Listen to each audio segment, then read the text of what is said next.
Good morning student, मैं अमरेंद्र प्रसाद आज आपका क्लास 10th का फर्स्ट हिस्ट्री चैप्टर यूरोप का राष्ट्रवाद बताने जा रहा हूँ। यूरोप में राष्ट्रवाद को पढ़ने से पहले राष्ट्रवाद का अर्थ जानना है। राष्ट्रवाद वैसी विचारधारा है जिसमें राष्ट्रीयता की भावना दर्शाई जाती है। राष्ट्रीयता का अर्थ होता है अपने देश के प्रति मर मिटने की भावना, और इसमें फ्रांस सबसे आगे था। वैसे तो भारतीय राष्ट्रीय जागरण का आरंभ यूरोपीय राष्ट्रीय जागरण से पहले हो चुका था, लेकिन क्लास 10th में यूरोप का राष्ट्रवाद फर्स्ट चैप्टर में है, जिसे पढ़ाया जा रहा है अमरेंद्र सर के द्वारा। यूरोप में राष्ट्रवाद का आरंभ फ्रांसीसी क्रांति से आरंभ होती है, जो 1789 से 1799 का इतिहास बताता है। फ्रांसीसी क्रांति यानी फ्रांस एक यूरोपीय देश है जहां निरंकुशता वर्चस्वमान थी, और फ्रांस में लुई 14वां से निरंकुशता का आरंभ होता है, जिसके उस कथन से समझा जा सकता है लुई 14वां यानी लुई 14 जो राष्ट्रवाद के पनपने का एक कारण बना, क्योंकि इसने कहा आई एम ए स्टेट, यानी मैं ही राज्य हूं। मैं ही राज्य हूं का तात्पर्य होता है राज्य की तीनों शक्तियां, कार्यपालिका, विधायिका, न्यायपालिका, तीनों एक व्यक्ति में समर्पित होना। लुई 14वां के अनुकूल, यानी इसी के विचार को आगे बढ़ाया, जिसमें उसने कहा था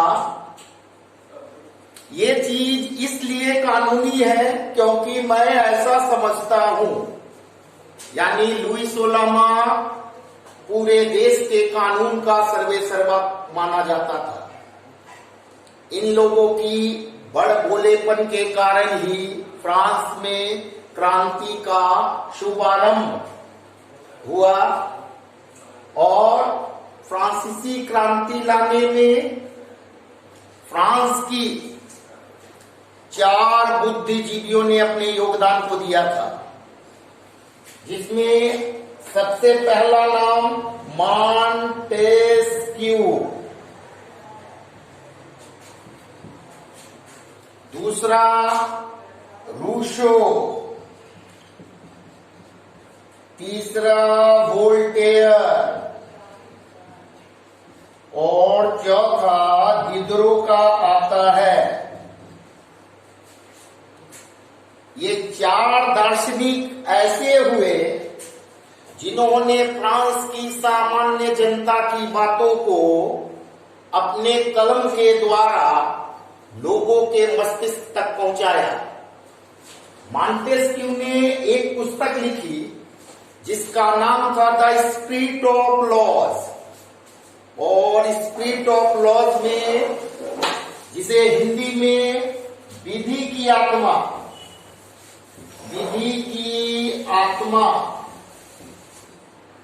के द्वारा जाना जाता है। विधि का तात्पर्य कानून की आत्मा।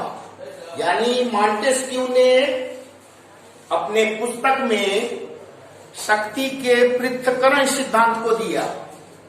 शक्ति के पृथक्करण का तात्पर्य कार्यपालिका, व्यवस्थापिका और न्यायपालिका तीनों अलग अलग लोगों के हाथों में होनी चाहिए, और इसकी पुस्तक के माध्यम से फ्रांसीसी जनता जो विशेषकर मध्यम वर्ग थी, जिसके पास पैसा और बुद्धि दोनों थे, इस विचारधारा को अपनाया और क्रांति के लिए आरंभ हुए। दूसरा, फ्रांसीसी विचारकों में रूसो का नाम आता है। रूसो, जिन्होंने अपनी पुस्तक सोशल कॉन्ट्रैक्ट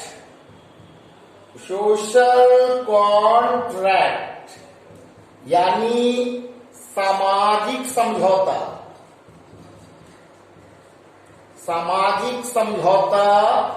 लिखा, जिसमें उसने ये बताने का प्रयत्न किया कि मनुष्य स्वतंत्र है, यानी मनुष्य स्वतंत्र उत्पन्न हुआ है, लेकिन वह जिधर भी देखता है परतंत्रता की जंजीरों में जकड़ा नजर आता है। यानी रूसो के विचारधारा से फ्रांसीसी क्रांति इतने अधिक प्रभावित हुए कि उन्होंने निरंकुशता का अंत कर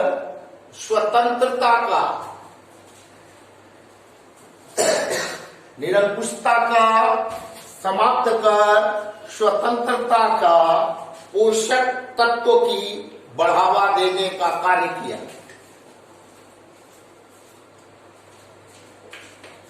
रूसो ने यह कहा था कि फ्रांस की जनता में बुद्धि, बल, शक्ति सभी कुछों का समावेश है, लेकिन इसे अगर उपयुक्त समय पे उपयोग में लाया जाए तो फ्रांस में निरंकुशता के स्थान पर संवैधानिक राजतंत्र की स्थापना हो सकती है। फ्रांस के तीसरे दार्शनिक में वोल्टेयर का नाम आता है। वोल्टेयर ने फ्रांस के बारे में अपने जो विचार व्यक्त किए, उससे फ्रांसीसी समाज में हलचल मच गई। उन्होंने कहा कि 100 चूहों से अच्छा एक शेर का शासन होता है, और फ्रांस में चूहों का शासन है, यानी छोटे छोटे राजतंत्र, छोटे छोटे शक्ति बलहीन राजाओं के द्वारा चलाए जा रहे थे। अतः इनकी भावना ने भी क्रांति को और नजदीक ला दिया। विद्रोह, जिनके बारे में पुस्तकों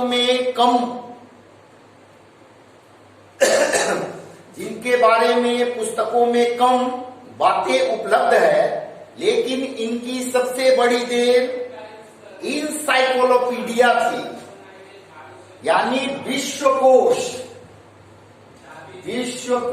की स्थापना की थी, जहां क्रांतिकारी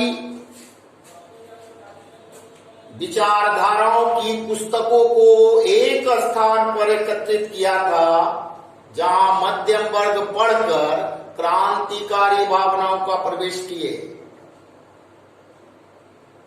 इन चारों दार्शनिक के कारण ही फ्रांस की क्रांति संभव हुई।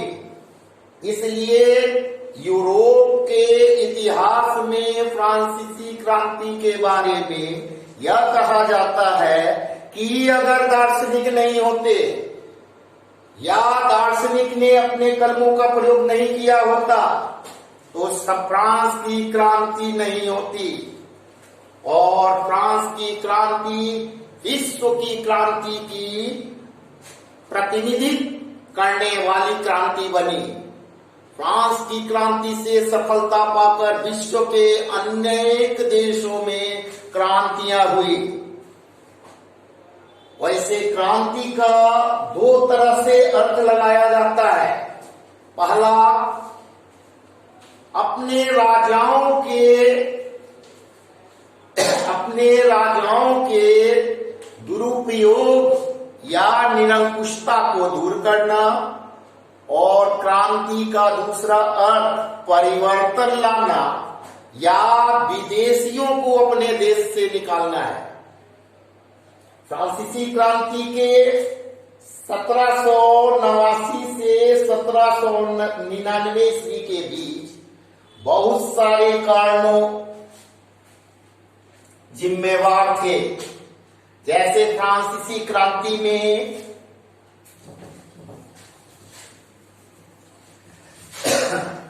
सबसे पहला जो कारण था वह था राजनीतिक कारण। राजनीतिक कारण यानी पॉलिटिकल काउज। पॉलिटिकल काउज, क्योंकि सिलेबस में क्वेश्चन को देखते हुए आंसर को तैयार करना है, तो जो प्रश्न आता है उसको दिमाग में रख करके ही पढ़ाया जा रहा है। क्वेश्चन आता है फ्रांस की क्रांति के राजनीतिक कारण को बताएं, तो केवल इसमें राजनीति के बारे में ऐसे बताना है या ऐसे लिखना है कि केवल राजनीति का ही बोध हो।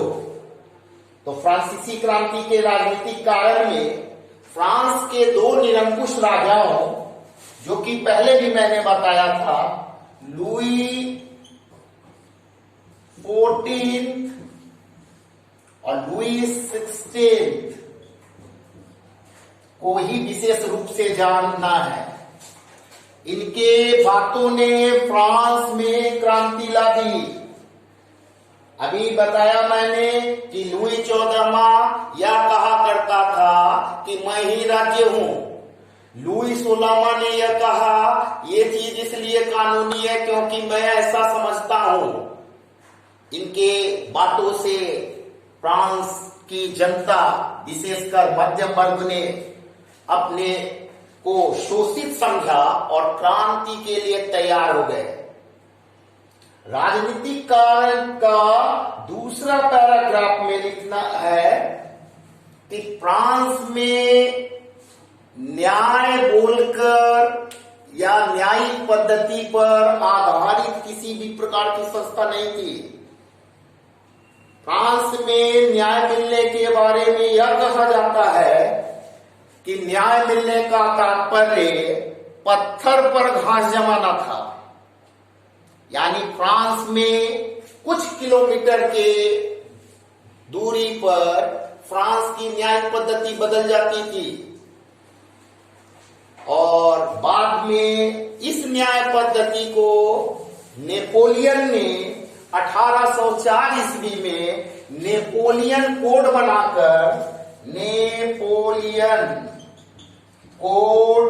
बनाकर फ्रांस में सारे कानूनों का संग्रह कर दिया। यानी फ्रांस में एक ही प्रकार का कानून होगा।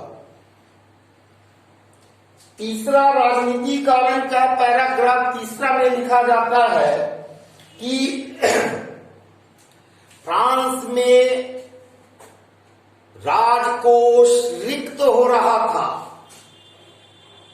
फ्रांस बहुत सारे युद्ध लड़ लिया था जिसके कारण फ्रांस की जनता कर देने योग्य नहीं थी और फ्रांसीसी राजाओं द्वारा राजकोष का प्रयोग राजहित के लिए, जनता हित के लिए नहीं बल्कि अपने हित के लिए किया जाता था, जिससे फ्रांस का राजकोष खाली हो गया।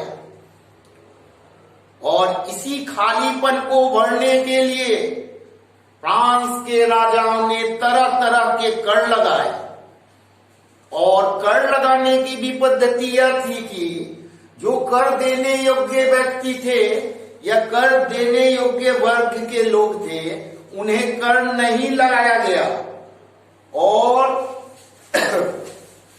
जो कर नहीं देने योग्य है उन पर करों का बोझ लाद दिया गया। अतः फ्रांस की जनता ने इन्हीं राजनीतिक कारणों के माध्यम से फ्रांस में क्रांति का श्री गणेश किया।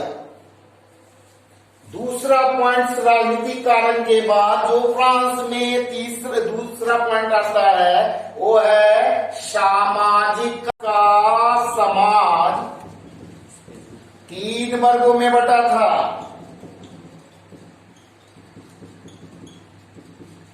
जिसे 3 स्टेट्स कहा जाता है। 3 स्टेट्स यानी वर्ग। पहले वर्ग में कुलीन और पादरी, दूसरे वर्ग में मध्यम वर्ग और तीसरा वर्ग किसानों और मजदूरों का था। इन दोनों वर्गों का पूरे जनसंख्या में 10% लोग थे, जबकि 90% जनसंख्या किसानों और मजदूरों का था। कुलीन और पादरी जो प्रथम वर्ग में आते थे, इन्हें बाय बर्थ यानी जन्म से ही विशेष अधिकार दिया गया था और वे इन अधिकारों का बहुत जगह दुरुपयोग करते देखे गए। मध्यम वर्ग जो क्रांति के लिए सबसे अति उत्तरदायी वर्ग था, जिसे मिडिल क्लास कहते हैं, ये वर्ग शोषित वर्ग में था। इनके पास बुद्धि थी लेकिन अधिकार नहीं था। तीसरे वर्ग में किसान और मजदूर थे, जो 90% होने के बावजूद पूर्ण अधिकारों से वंचित थे। फ्रांस में उस समय 2 तरह के कर थे लगाए गए थे, एक टाइप और दूसरे का नाम तीले। 2 तरह के कर थे जो किसानों और मजदूरों पे लगाए गए थे। ये दोनों वर्ग, किसान और मजदूरों का वर्ग ऐसा था जो कर देने लायक नहीं था, फिर भी कर देने के लिए इसे प्रेरित किया जाता था। और इन किसान मजदूरों को के बीच जब मध्यम वर्ग के कुछ दार्शनिक, जिसका उल्लेख मैंने पहले ही कर दिया है,